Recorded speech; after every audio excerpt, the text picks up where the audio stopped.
মানুষের একটি সমস্যা আছে যে মানুষ সাফল্যকে মাপতে থাকেন, লক্ষ্যপ্রাপ্তিকে মাপতে থাকেন এবং তার তুলনা করতে থাকেন যে ও এত কিছু পেল আর আমি পেলাম না,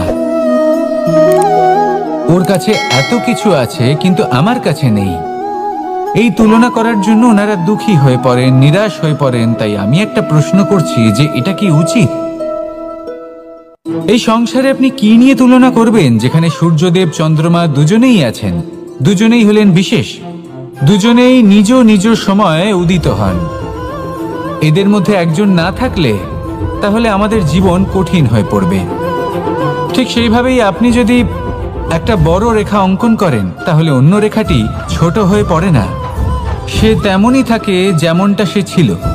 আপনার অস্তিত্ব কখনো ছোট বা বড় হতে পারে না। শুধু তুলনা করার জন্য আপনার এটা মনে হতে পারে। যদি আপনি যুদ্ধ করতে চান আপনার তলোয়ারের প্রয়োজন পড়বে। যদি বস্ত্র তৈরি করতে চান এত বড় তলোয়ার দিয়ে কিছুই হবে না, তখন প্রয়োজন পড়বে একটা ছোট্ট সূচের। তাই তুলনা করবেন না, না নিজেকে ছোট মনে করবেন না অন্য কাউকে। সবার সাথে সহযোগিতা করুন, আর যদি তুলনা করতেই হয় নিজের সাথে করুন যে কাল আমি কেমন ব্যক্তি ছিলাম, আজ কি তার থেকে শ্রেষ্ঠ হয়ে উঠতে পেরেছি। ভেবে দেখুন ভবিষ্যতে গিয়ে আপনি কতটা শ্রেষ্ঠ ব্যক্তি হতে পারেন। আসুন আমার সাথে ভালোবেসে বলুন রাধা রাধা। বস্ত্র আমাদের সকলের প্রিয়, এটা আমাদের জীবনযাপনের জন্য প্রয়োজনীয়। আমরা সবসময় চেষ্টা করি সেই বস্ত্র পরতে যা পরলে আমাদের দেখতে ভালো লাগে। কিন্তু কখনো এই কথা ভেবে দেখেছেন যে কিছু বস্ত্র যদি স্বচ্ছ হয় তাহলে তা পুরনো হলেও দেখতে ভালো লাগে। ঠিক তেমনি যেমন কোনো খাবার যদি মশলাদার না হয়, অত্যন্ত সুস্বাদু নাও হয়, কিন্তু যদি তা গরম হয়, টাটকা হয়, তাহলে খেতে ভালোই লাগে। ঠিক সেইভাবেই যদি কোনো ব্যক্তি সুন্দর নাও হয় কিন্তু তার কথা খুবই মধুর হয়, তাহলে সেই ব্যক্তি সকলের প্রিয় হয়। কোনো ব্যক্তি যদি ধনবান নাও হন কিন্তু তিনি যদি গুণী হন তাহলে এই সংসারে সম্মান লাভ করেন। সেই জন্য কখনো এই বিষয়ে দুঃখ পাবেন না যে আপনার কাছে ভৌতিক স্বাচ্ছন্দ্য নেই। আপনার কাছে সব থেকে বড় বস্তু, সব থেকে মূল্যবান বস্তু যেটা আছে সেটা হলো আপনার আত্মা, আপনার মন, আপনার বিচারধারা, আপনার গুণ, আপনার কথা। এগুলো সবসময় শুভ রাখুন এবং সবসময় নিজের সাথে রাখুন। এই জীবন সফল হবে এবং প্রেমময় হয়ে বলে উঠবে রাধা রাধা। নন্দ বাবাও খেলার ছলে খুব বড় বড় শিক্ষা দিতেন। অনেকদিন আগেকার কথা, বাবা আমার জন্য একটা মানচিত্র নিয়ে এলেন। এটা ছিল জম্বু দ্বীপের মানচিত্র, ঠিক যেন একটা ধাঁধা যা টুকরো টুকরো করে বিভিন্ন দিকে ছড়ানো, যেগুলোকে আমায় জুড়তে হতো। ব্যাস শুধু এটুকুই ছিল আমার কাজ। আমি বারবার প্রচেষ্টা করলাম কিন্তু বারবার অসফলই রয়ে গেলাম। বাবা এটা দেখলেন এবং হাসলেন। বাবা বললেন, একটা কাজ করো, এই প্রত্যেকটি অংশকে উল্টে রাখো। আমিও উল্টে রাখলাম। তারপরে দেখলাম প্রত্যেক অংশে মানুষের শরীরের কোনো না কোনো অংশ চিহ্নিত। কোথাও হাত আছে, পা আছে, কোথাও মুখ আছে। বাবা বললেন যে এবার এটা জুড়তে চেষ্টা করো। আমিও জুড়ে দিলাম। মানুষের মানচিত্র পূর্ণ হলো। এবার বাবা বললেন এটা উল্টে রাখো, মানচিত্র পূর্ণ আকার ধারণ করেছে। আমি বললাম ঠিক আছে। আমি উল্টে রাখলাম, দেখলাম জম্বুদ্বীপের মানচিত্র পূর্ণ হয়েছে। বাবা বললেন যদি দেশকে সফল করে তুলতে চাও, শক্তিশালী করতে চাও, স্থির বানাতে চাও, তাহলে সবার আগে দেশবাসীকে একত্রিত করতে শেখো। সকল সৈন্যগণ যখন একজোট হয়ে দাঁড়াবে তখন দেশের শক্তি আরো বেড়ে যাবে। শুধু তাই নয়, বাবা বললেন যদি ভালোবাসার সাথে জড়িয়ে পড়ো তাহলে পরমাত্মাও তোমার সামনে এসে দেখা দেবেন। তাহলে এটাই করুন আর আমার সাথে ভালোবেসে বলুন রাধা রাধা। ছোটবেলা থেকেই আমি গরু চড়িয়ে অভ্যস্ত, সেই জন্য সকলে আমাকে গোপাল নামে ডাকত। কিন্তু গোপাল হয়ে আমি একটা অমূল্য শিক্ষা লাভ করেছি। আমি দেখেছি যে গৌশালাতে অনেক বাছুরের মধ্যে একটি গাই তার নিজের বাছুরকে অবশ্যই চিনে ফেলে। যেখানে সমস্ত বাছুর একই রকম দেখতে এবং প্রত্যেকের স্বরও সমান, তারপরেও সকল বাছুরের মধ্যে নিজের বাছুরকে ঠিক চিনতে পেরে যায় এবং তার সাথেই থাকে। ঠিক এইরকমই কিছুটা হয় আমাদের কর্ম এবং তার কর্মফল। আপনি সবার মাঝে থেকেও কোনো কর্ম যদি করেন, সেই কর্মফল সবার মধ্যে আপনাকে চিনে ফেলবে এবং আপনার সাথেই থাকবে। তাই যখনই কর্ম করবেন ভেবে চিন্তে করবেন। কোনো কর্ম করার আগে একবার ভেবে দেখুন, তাহলে জীবনে বারংবার অনুতপ্ত হতে হবে না। কারণ বিষয়টা কিছুটা এরকম যে এই সংসারে আপনি কাল, কর্মফল এবং সময়, এই তিনের হাত থেকে কখনো লুকোতে পারবেন না, কখনো পালাতেও পারবেন না। আসুন আমার সাথে ভালোবেসে বলুন, রাধা রাধা। জন্ম এবং মৃত্যু, একটি হলো জীবনের সূত্রপাত, আরেকটি জীবনের সমাপ্তি।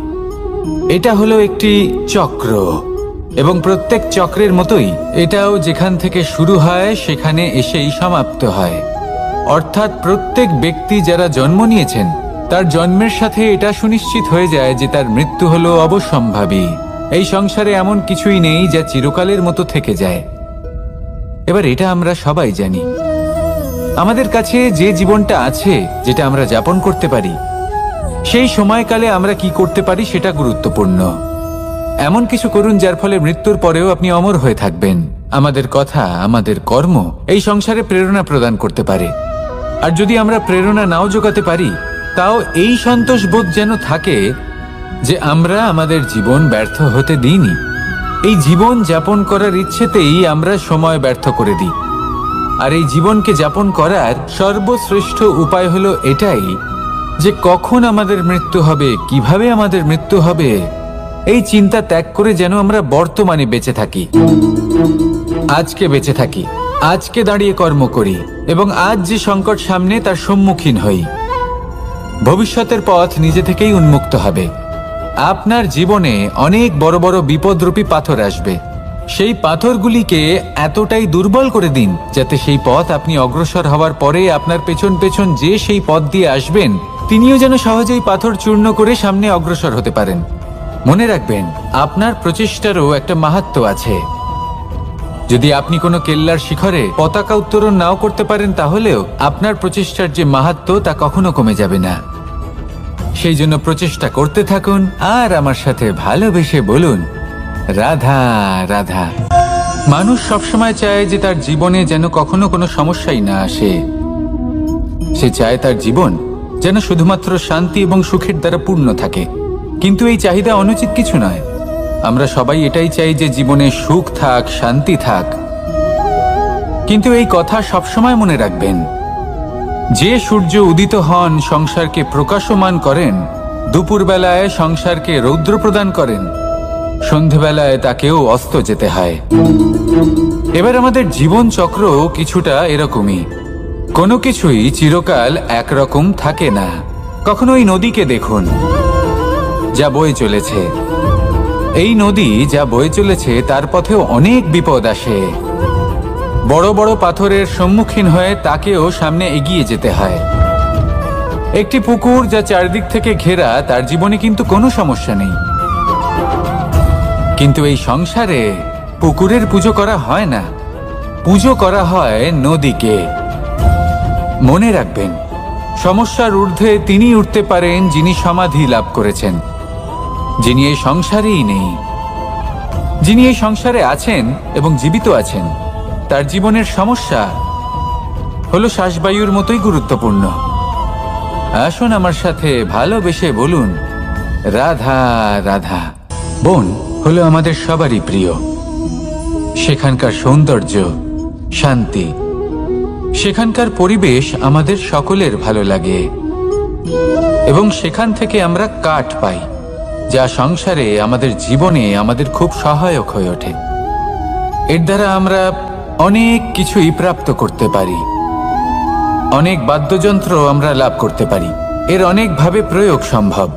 কিছু কাঠ অত্যন্ত সুগন্ধি হয় যা আমরা ঈশ্বরকে নিবেদন করি, যেমন চন্দন। এবার ভাবুন, একজন অসাবধানী ব্যক্তি, তার হাত থেকে ছোট্ট একটা আগুনের ফুলকি যদি সেখানে পড়ে, তাহলে তা সমগ্র বনকে ভস্ম করে দিতে পারে। আর যখন এই আগুন ছড়িয়ে পড়ে তখন তা কাউকে রেহাই দেয় না। অন্য বৃক্ষকে নয়, পাতাকে নয়, ফলকে নয়, কাঁটাকে নয়, কাউকে নয়, পথে যাকে পায় তাকেই ভস্ম করে দেয়। এই ছোট্ট আগুনের ফুলকি। কিন্তু এই ছোট্ট আগুনের ফুলকি সবার আগে কাকে ভস্ম করে?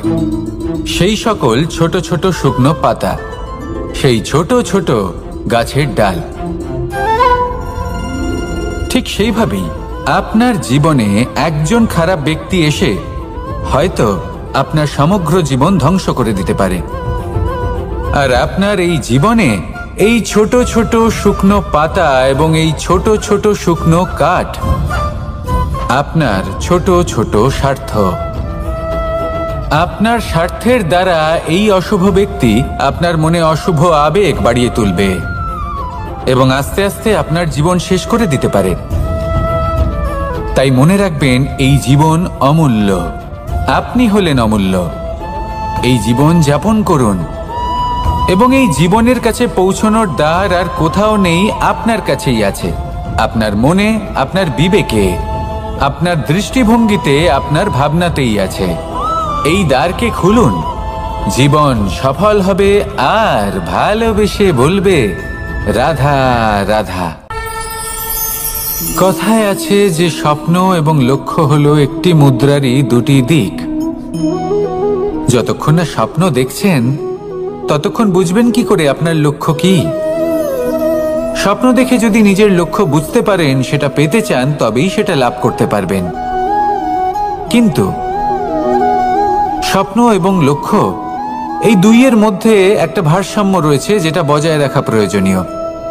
একে আমরা বলে থাকি পরিশ্রম। দেখুন, যদি আপনি স্বপ্ন দেখতে চান তাহলে পরিশ্রম ত্যাগ করে নিদ্রা লাভ প্রয়োজন। কিন্তু যদি আপনি লক্ষ্য লাভ করতে চান তাহলে আপনাকে নিদ্রা ত্যাগ করে পরিশ্রম করতে হবে। তাই আলস্য ত্যাগ করুন এবং সিদ্ধান্ত নিন যে আপনি কি চান। আপনার জীবনের এই তুলাদণ্ডে স্বপ্নের পাল্লা ভারী হওয়া প্রয়োজন নাকি লক্ষ্যের? আমার মতে এই দুইয়ের মধ্যে যদি ভারসাম্য বজায় রাখেন তবে পথ নিজে থেকেই সামনে আসবে। শুধু সেই পথে অগ্রসর হতে থাকুন এবং আমার সাথে ভালোবেসে বলুন, রাধা রাধা। আমরা সবাই জীবনে সুখ লাভ করতে চাই। শুধু জীবনে কেন, জীবনের পরেও আমরা সুখ লাভ করতে চাই। আমরা সকলে স্বর্গের কামনা করি। কিন্তু খুব সহজ একটা কথা, যদি আপনি স্বর্গ লাভ করতে চান তাহলে প্রথমে মৃত্যু লাভ করতে হবে। আপনি যদি প্রাণই না দেন তাহলে আপনি স্বর্গ লাভ কিভাবে করবেন, তাই না? শুধু এই ছোট্ট একটা বিষয় দ্বারা আমরা জীবনে অনেক কিছুই শিখতে পারি। যদি আপনার কোনো লক্ষ্য থাকে, কোনো মনোবাঞ্ছিত স্থান থাকে, কোনো বড় কাজ আপনি করতে চান, তাহলে সেই সবই হবে। কিন্তু শুধুমাত্র কামনা করলে হবে না, আপনাকে কর্ম করতে হবে। নিরন্তর প্রয়াস, পরিশ্রম, পথ খুঁজতে হবে, সামনে অগ্রসর হতে হবে। কখনো অসফল হলে তার কারণ খুঁজতে হবে, বিপদের সম্মুখীন হতে হবে, অন্তর থেকে নিজের শক্তি বাড়িয়ে তুলতে হবে। তবেই আপনি নিজের লক্ষ্য লাভ করতে পারবেন, মনোবাঞ্ছিত স্থান পাবেন। মহান নদী গঙ্গা একটি বিন্দু দ্বারা শুরু হয়, ধীরে ধীরে অগ্রসর হয়। কোনো পাথরে ধাক্কা খেলেও সে থামে না, বরং এগোতেই থাকে। তারপরেই সে মহান নদী গঙ্গা হয়ে উঠতে পারে। পরিশ্রম করুন, লক্ষ্য লাভ করুন, আর আমার সাথে ভালোবেসে বলুন, রাধা রাধা। এই সংসারে তিন ধরনের আবেগ অত্যন্ত গুরুত্বপূর্ণ, যা প্রত্যেক মানুষের জীবনে থাকে। প্রথমটা হলো আনন্দ, যা আমরা সবাই লাভ করতে চাই। দ্বিতীয় হলো ক্রোধ। এটা তখনই আসে যখন আমরা আমাদের উপর নিয়ন্ত্রণ হারাই বা কোনো পরিস্থিতি আমাদের প্রতিকূল হয়ে থাকে। তৃতীয় হলো দুঃখ।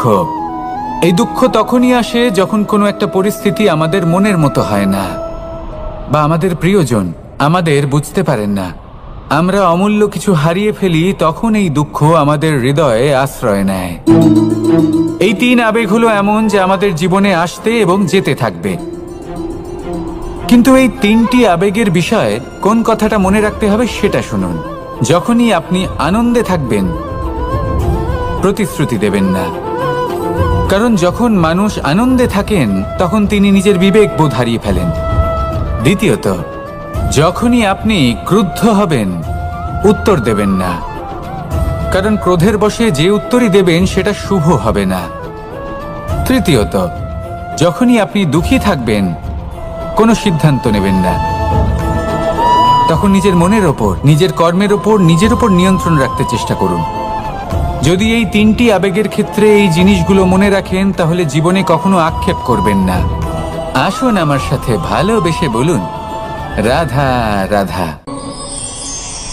আমাদের মধ্যে বেশিরভাগ মানুষ কোনো না কোনো মহাশক্তির উপস্থিতিকে বিশ্বাস করেন। আমরা মনে করি যে এ হলো সেই মহাশক্তি যার প্রভাব, যার কৃপা চিরকাল আমাদের উপর বজায় থাকে। আমাদের কর্মের ওপর, কর্মফলের ওপর চিরকাল তার দৃষ্টি থাকে। আমাদের মধ্যে কেউ একে ঈশ্বর মনে করেন, কেউ বা প্রকৃতি মনে করেন, বা কেউ কোনো গৃহপালিত পশুর মধ্যে মহাশক্তির দর্শন লাভ করেন, বা কেউ কোনো বস্তুর মধ্যে। প্রত্যেকের নিজস্ব বিশ্বাস আছে, কিন্তু সেই শক্তির থেকে আশীর্বাদ লাভের জন্য বা কোনো ইচ্ছে পূরণের জন্য আমরা কখনো না কখনো মন্দিরে যাই। এই মন্দির শব্দের সূত্রপাত কিভাবে, আগে সেটা বুঝে নেওয়া যাক। মন্দির এই শব্দের আরম্ভ হলো মনের দ্বারা, কিন্তু বেশিরভাগ মানুষ যখনই মন্দিরে যান কোনো ইচ্ছে পূরণের জন্য বা ইচ্ছে পূরণ হওয়ার পরে ধন্যবাদ দেওয়ার জন্য, তখন তিনি শুধুমাত্র শারীরিকভাবে সেখানে উপস্থিত থাকেন। তার মন তো সাংসারিক কাজের মধ্যেই ঘোরাফেরা করতে থাকে, তাই না? তাহলে বলুন, এর অর্থ কি? যদি আপনি মন্দিরে নিজের মনকেই না নিয়ে যান, তাহলে তার কি লাভ হবে? মন্দিরে গিয়ে নিজের মনকে ঈশ্বরের চরণে পূর্ণরূপে সমর্পণ করুন। নিজের মন থেকে ঈশ্বরের আরাধনা করুন, আর এই মন থেকেই বলুন, রাধা রাধা। মানুষ শুধুমাত্র দুই ধরনের ব্যক্তির সামনেই নত হন। একজন হলেন তিনি যাকে তিনি সম্মান করেন, আর আরেকজন যাকে তিনি ভয় পান। এবার কোনো ব্যক্তি যদি আপনার সামনে নত হন, তাহলে তার পেছনের কারণ কি? আপনার প্রতি সম্মান নাকি আপনার প্রতি ভয়? সেটা আপনাকেই বুঝতে হবে। যদি আপনি এমন মনে করেন যে তাতে কি যায় আসে, ভয় হোক বা সম্মান, কেউ আমার সামনে নত তো হচ্ছেন, যদি এটা আপনার চিন্তা ভাবনা হয়, তাহলে আপনাকে মনে করিয়ে দিই, এই সময় বদলাতে বেশি সময় লাগে না। আজ যে ব্যক্তি আপনাকে দেখে ভয় পাচ্ছে, কাল এই ভয়ের সমাপ্তিও ঘটতে পারে। আবার এমনও হতে পারে যে তার কাছে অত্যধিক শক্তি চলে এলো। অনেক কিছুই হতে পারে। তাই মনে রাখবেন, যে মাথা ভয়ের কারণে নত হয় তা সময় এলে সবার আগে বিরোধিতা করতে পারে, আর যে মাথা সম্মানের কারণে নত হয় আপনার জন্য নিজের শিরচ্ছেদও সে করতে পারে। তাই সকলকে আপন করে নিন, কিন্তু ভয় প্রয়োগ করে নয়। কর্ম করুন এবং সম্মান অর্জন করুন। শুধু এটাই করুন, আর আমার সাথে ভালোবেসে বলুন, রাধা রাধা। সূচের শেষে একটি ছিদ্র থাকে, যার দ্বারা আমরা এই সুতো পরাতে পারি, আর তারপর সূচের সাহায্যে এই সুতো দিয়ে বস্ত্র সেলাই করা যায়। কিন্তু যদি সুতোটা সোজা করে ধরা না হয়, তাহলে সূচে কখনো এই সুতো পরানোই সম্ভব নয়।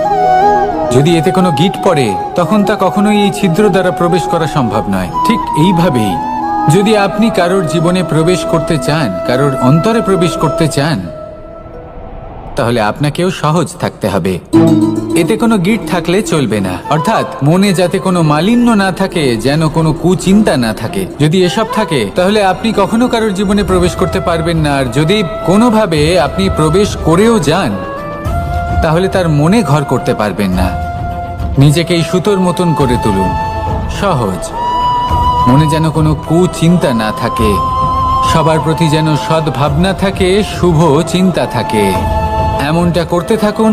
এমন একটা দিন আসবে যেদিন এই সমস্ত সংসারের ব্যক্তির মনে আপনি বাস করবেন, আর তখন এই মন প্রসন্ন হয়ে বলবে, রাধা রাধা। সূর্য হলেন আমার অত্যন্ত প্রিয়। প্রতিদিন আমাকে নতুন শিক্ষা দিতে থাকেন। একবার সূর্যকে দেখুন, 4 প্রহর পর্যন্ত উনি অন্ধকার সহ্য করেন, তারপর আস্তে আস্তে উদিত হন। প্রথমে লাল, তারপর গেরুয়া, তারপর শ্বেত বর্ণ ধারণ করেন। আস্তে আস্তে আকাশে উদিত হন আর তারপর সমস্ত সংসারে প্রকাশমান হয়ে উঠবেন। এ হলো সূর্যের তপস্যা, তার ধৈর্য, তার প্রতীক্ষা, তার পরিশ্রম, যার ফলে উনি সংসারে সর্বোচ্চ স্থান অধিকার করেছেন। যদি আপনিও এই সংসারে সূর্যের মতোই মহান হয়ে উঠতে চান, সূর্যের মতো এই সংসারে সর্বোচ্চ স্থান অধিকার করতে চান, তাহলে আপনাকে সূর্যের মতোই তপস্যা করতে হবে, প্রতীক্ষা করতে হবে, ধৈর্য ধরতে হবে, পরিশ্রম করতে হবে। তবেই এই সংসারে আপনি সম্মান লাভ করবেন, যশ লাভ করবেন। আসুন আমার সাথে ভালোবেসে বলুন, রাধা রাধা। মানুষ বলে থাকেন যে জীবনে সময়ের পূর্বে এবং ভাগ্যের থেকে বেশি কিছুই পাওয়া যায় না। এটা যার যার নিজের বক্তব্য। আমি বলবো এই সময় আসলে কি? এই সময় হলো যাতে যুগ যুগান্তর নিহিত আছে, যার মধ্যে দিন আছে, মাস আছে, বছর আছে, ঠিক কিনা? বাস্তবে আপনার কাছে সময় কতটা আছে যা আপনি সদ্ব্যবহার করতে পারেন? তখন থেকে আছে যখন থেকে আপনি নিজেকে বুঝতে শুরু করেন। ততক্ষণ আছে যতক্ষণ না আপনি এই সংসার ছেড়ে চলে যাচ্ছেন। শুধু এটুকু সময় আছে আপনার কাছে। আর যদি ভাগ্যের কথা বলা হয়, তাহলে ভাগ্য হলো সেই পরিস্থিতি যখন মানুষ নিজেকে সময়ের হাতে সমর্পণ করে দেন, তাকে ভাগ্য বলে। অর্থাৎ আপনি জীবনে পরিশ্রম করেছেন, বিপদের সম্মুখীন হয়েছেন, সামনে এগিয়ে গেছেন, কোথাও পৌঁছে গেছেন, এবং তখন আপনার মনে হলো যে ব্যাস এখানেই থেমে যাওয়া উচিত। তাহলে সেটাই হবে আপনার ভাগ্য।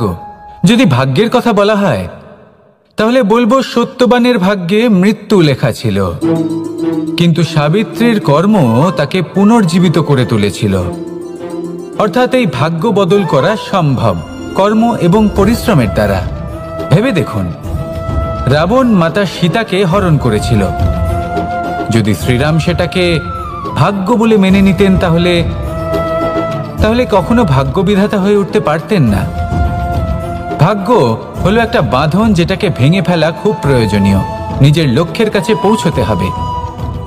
হতেই পারে এই লক্ষ্য হলো পরমাত্মার কাছে পৌঁছে যাওয়া। আপনি যদি পরমাত্মার কাছে পৌঁছতে নাও পারেন, তাও সেই পথে কিছুটা অগ্রসর হতে পারছেন, তাই না? তাহলে ভাগ্যের এই বাঁধন ভেঙে ফেলুন, নিজের কর্মের দ্বারা নিজের প্রারব্ধ গড়ে তুলুন এবং আমার সাথে ভালোবেসে বলুন, রাধা রাধা।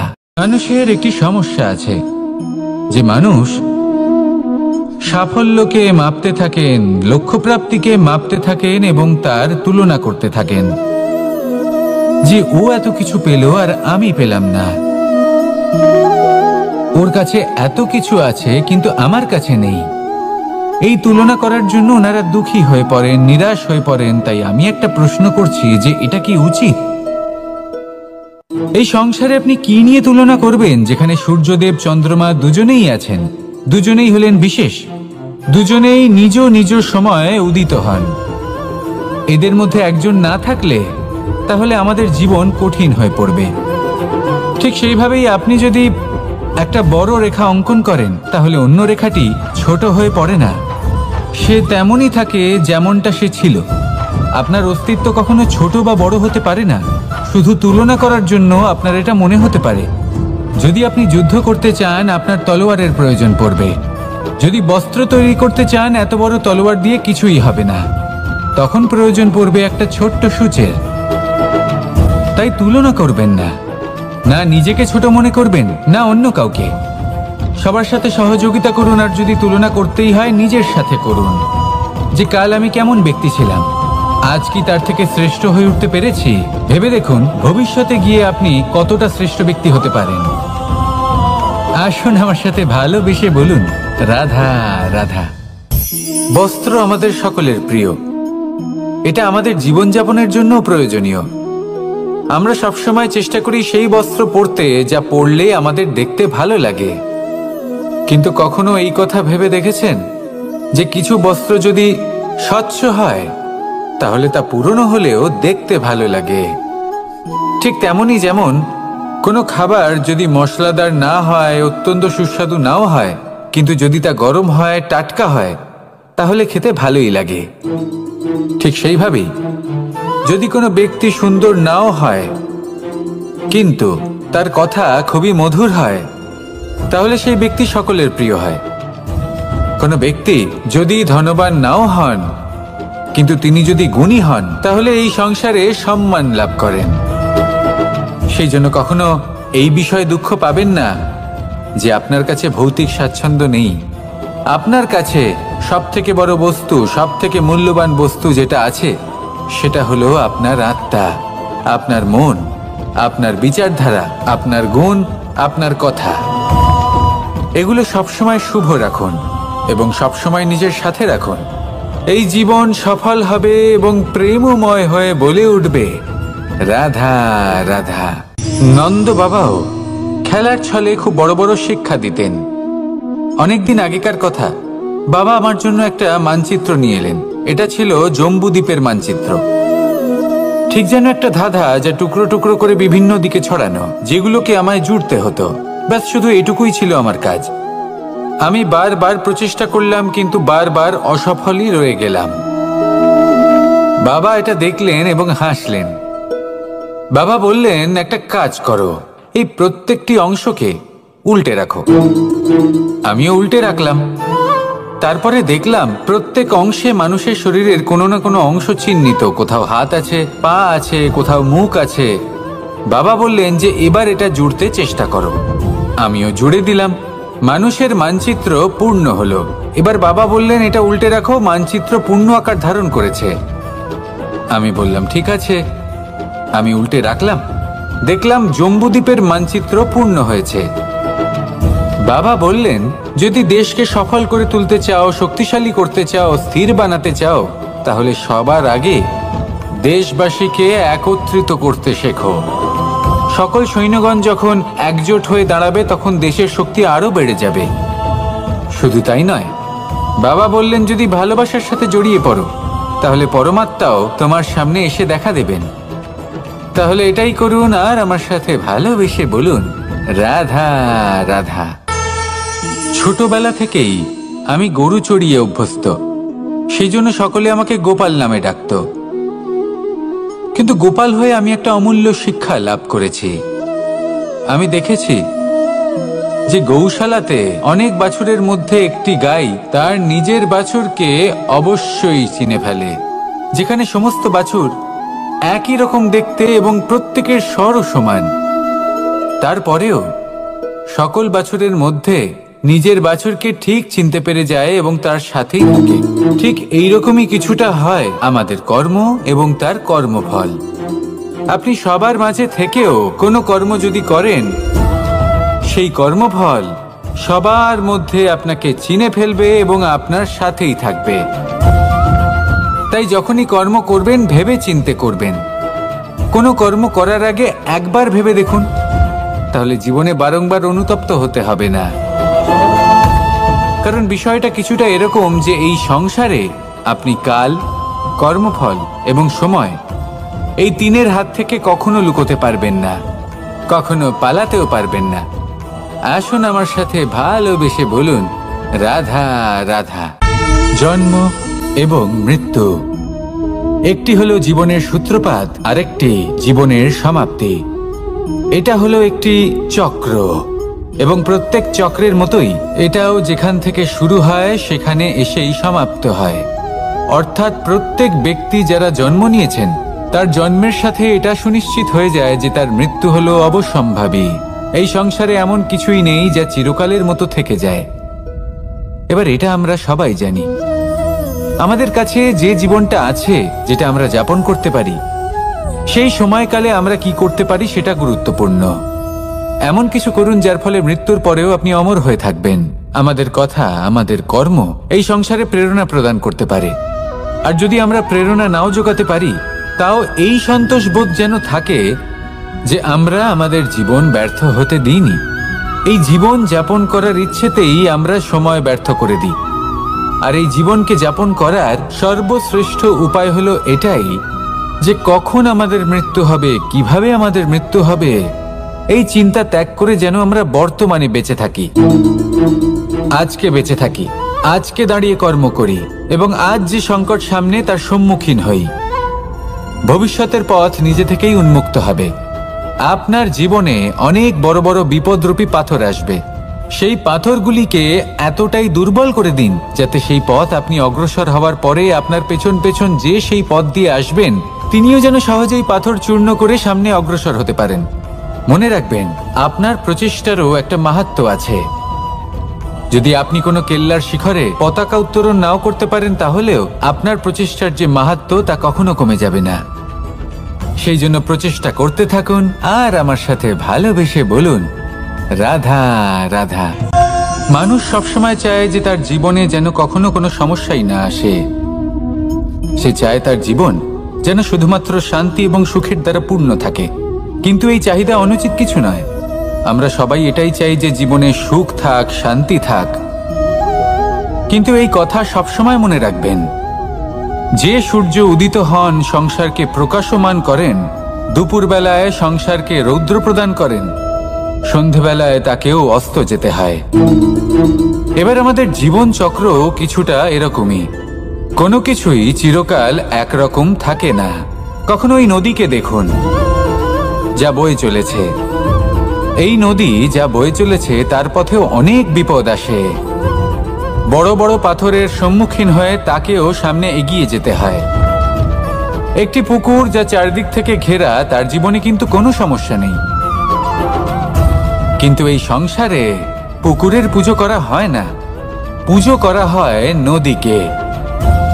মনে রাখবেন, সমস্যার ঊর্ধ্বে তিনি উঠতে পারেন যিনি সমাধি লাভ করেছেন, যিনি এই সংসারেই নেই।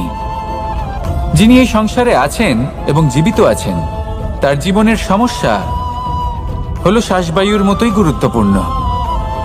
আসুন আমার সাথে ভালোবেসে বলুন, রাধা রাধা। বন হলো আমাদের সবারই প্রিয়। সেখানকার সৌন্দর্য, শান্তি, সেখানকার পরিবেশ আমাদের সকলের ভালো লাগে এবং সেখান থেকে আমরা কাঠ পাই, যা সংসারে আমাদের জীবনে আমাদের খুব সহায়ক হয়ে ওঠে। এর দ্বারা আমরা অনেক কিছুই প্রাপ্ত করতে পারি। অনেক বাদ্যযন্ত্র আমরা লাভ করতে পারি। এর অনেকভাবে প্রয়োগ সম্ভব। কিছু কাঠ অত্যন্ত সুগন্ধি হয় যা আমরা ঈশ্বরকে নিবেদন করি, যেমন চন্দন।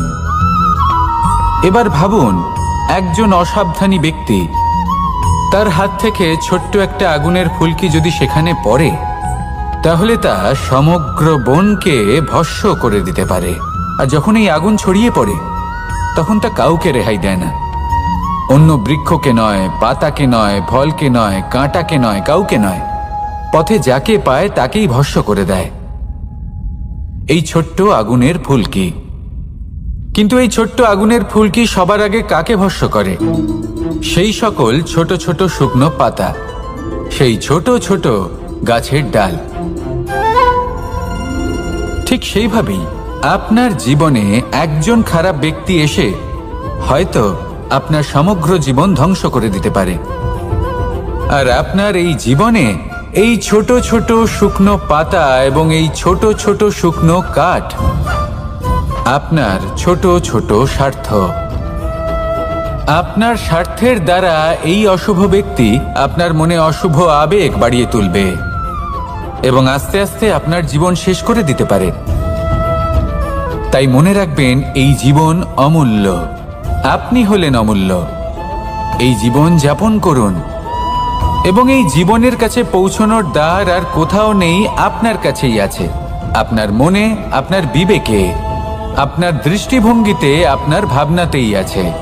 এই দ্বারকে খুলুন, জীবন সফল হবে আর ভালোবেসে বলবে, রাধা রাধা। কথায় আছে যে স্বপ্ন এবং লক্ষ্য হলো একটি মুদ্রারই দুটি দিক। যতক্ষণ না স্বপ্ন দেখছেন ততক্ষণ বুঝবেন কি করে আপনার লক্ষ্য কি? স্বপ্ন দেখে যদি নিজের লক্ষ্য বুঝতে পারেন, সেটা পেতে চান, তবেই সেটা লাভ করতে পারবেন। কিন্তু স্বপ্ন এবং লক্ষ্য এই দুইয়ের মধ্যে একটা ভারসাম্য রয়েছে যেটা বজায় রাখা প্রয়োজনীয়। একে আমরা বলে থাকি পরিশ্রম। দেখুন, যদি আপনি স্বপ্ন দেখতে চান তাহলে পরিশ্রম ত্যাগ করে নিদ্রা লাভ প্রয়োজন, কিন্তু যদি আপনি লক্ষ্য লাভ করতে চান তাহলে আপনাকে নিদ্রা ত্যাগ করে পরিশ্রম করতে হবে। তাই আলস্য ত্যাগ করুন এবং সিদ্ধান্ত নিন যে আপনি কি চান। আপনার জীবনের এই তুলাদণ্ডে স্বপ্নের পাল্লা ভারী হওয়া প্রয়োজন নাকি লক্ষ্যের? আমার মতে এই দুইয়ের মধ্যে যদি ভারসাম্য বজায় রাখেন তবে পথ নিজে থেকেই সামনে আসবে। শুধু সেই পথে অগ্রসর হতে থাকুন এবং আমার সাথে ভালোবেসে বলুন, রাধা রাধা। আমরা সবাই জীবনে সুখ লাভ করতে চাই। শুধু জীবনে কেন, জীবনের পরেও আমরা সুখ লাভ করতে চাই। আমরা সকলে স্বর্গের কামনা করি। কিন্তু খুব সহজ একটা কথা, যদি আপনি স্বর্গ লাভ করতে চান তাহলে প্রথমে মৃত্যু লাভ করতে হবে। আপনি যদি প্রাণই না দেন তাহলে আপনি স্বর্গ লাভ কিভাবে করবেন, তাই না? শুধু এই ছোট্ট একটা বিষয় দ্বারা আমরা জীবনে অনেক কিছুই শিখতে পারি। যদি আপনার কোনো লক্ষ্য থাকে, কোনো মনোবাঞ্ছিত স্থান থাকে, কোনো বড় কাজ আপনি করতে চান, তাহলে সেই সবই হবে। কিন্তু শুধুমাত্র কামনা করলে হবে না, আপনাকে কর্ম করতে হবে, নিরন্তর প্রয়াস, পরিশ্রম, পথ খুঁজতে হবে, সামনে অগ্রসর হতে হবে। কখনো অসফল হলে তার কারণ খুঁজতে হবে, বিপদের সম্মুখীন হতে হবে, অন্তর থেকে নিজের শক্তি বাড়িয়ে তুলতে হবে। তবেই আপনি নিজের লক্ষ্য লাভ করতে পারবেন, মনোবাঞ্ছিত স্থান পাবেন। মহানদী গঙ্গা একটি বিন্দু দ্বারা শুরু হয়, ধীরে ধীরে অগ্রসর হয়। কোনো পাথরে ধাক্কা খেলেও সে থামে না, বরং এগোতেই থাকে। তারপরেই সে মহান নদী গঙ্গা হয়ে উঠতে পারে। পরিশ্রম করুন, লক্ষ্য লাভ করুন, আর আমার সাথে ভালোবেসে বলুন, রাধা রাধা। এই সংসারে তিন ধরনের আবেগ অত্যন্ত গুরুত্বপূর্ণ, যা প্রত্যেক মানুষের জীবনে থাকে। প্রথমটা হলো আনন্দ, যা আমরা সবাই লাভ করতে চাই। দ্বিতীয় হলো ক্রোধ। এটা তখনই আসে যখন আমরা আমাদের উপর নিয়ন্ত্রণ হারাই বা কোনো পরিস্থিতি আমাদের প্রতিকূল হয়ে থাকে। তৃতীয় হলো দুঃখ। এই দুঃখ তখনই আসে যখন কোনো একটা পরিস্থিতি আমাদের মনের মতো হয় না, বা আমাদের প্রিয়জন আমাদের বুঝতে পারেন না, আমরা অমূল্য কিছু হারিয়ে ফেলি। তখন এই দুঃখ আমাদের হৃদয়ে আশ্রয় নেয়। এই তিন আবেগ হলো এমন যে আমাদের জীবনে আসতে এবং যেতে থাকবে। কিন্তু এই তিনটি আবেগের বিষয়ে কোন কথাটা মনে রাখতে হবে সেটা শুনুন। যখনই আপনি আনন্দে থাকবেন, প্রতিশ্রুতি দেবেন না, কারণ যখন মানুষ আনন্দে থাকেন তখন তিনি নিজের বিবেক বোধ হারিয়ে ফেলেন। দ্বিতীয়ত, যখনই আপনি ক্রুদ্ধ হবেন, উত্তর দেবেন না, কারণ ক্রোধের বশে যে উত্তরই দেবেন সেটা শুভ হবে না। তৃতীয়ত, যখনই আপনি দুঃখী থাকবেন, কোনো সিদ্ধান্ত নেবেন না, তখন নিজের মনের ওপর, নিজের কর্মের ওপর, নিজের উপর নিয়ন্ত্রণ রাখতে চেষ্টা করুন। যদি এই তিনটি আবেগের ক্ষেত্রে এই জিনিসগুলো মনে রাখেন তাহলে জীবনে কখনো আক্ষেপ করবেন না। আসুন আমার সাথে ভালোবেসে বলুন, রাধা রাধা। আমাদের মধ্যে বেশিরভাগ মানুষ কোনো না কোনো মহাশক্তির উপস্থিতিকে বিশ্বাস করেন। আমরা মনে করি যে এ হলো সেই মহাশক্তি যার প্রভাব, যার কৃপা চিরকাল আমাদের উপর বজায় থাকে। আমাদের কর্মের ওপর, কর্মফলের ওপর চিরকাল তার দৃষ্টি থাকে। আমাদের মধ্যে কেউ একে ঈশ্বর মনে করেন, কেউ বা প্রকৃতি মনে করেন, বা কেউ কোনো গৃহপালিত পশুর মধ্যে মহাশক্তির দর্শন লাভ করেন, বা কেউ কোনো বস্তুর মধ্যে।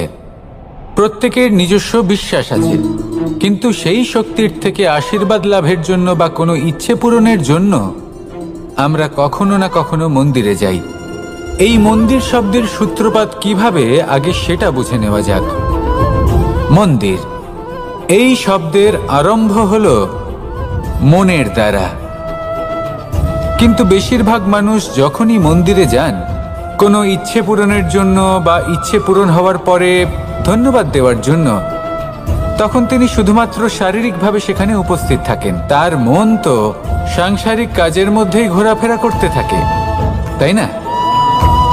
তাহলে বলুন, এর অর্থ কি? যদি আপনি মন্দিরে নিজের মনকেই না নিয়ে যান, তাহলে তার কি লাভ হবে?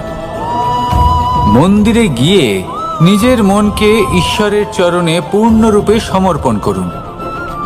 নিজের মন থেকে ঈশ্বরের আরাধনা করুন, আর এই মন থেকেই বলুন, রাধা রাধা।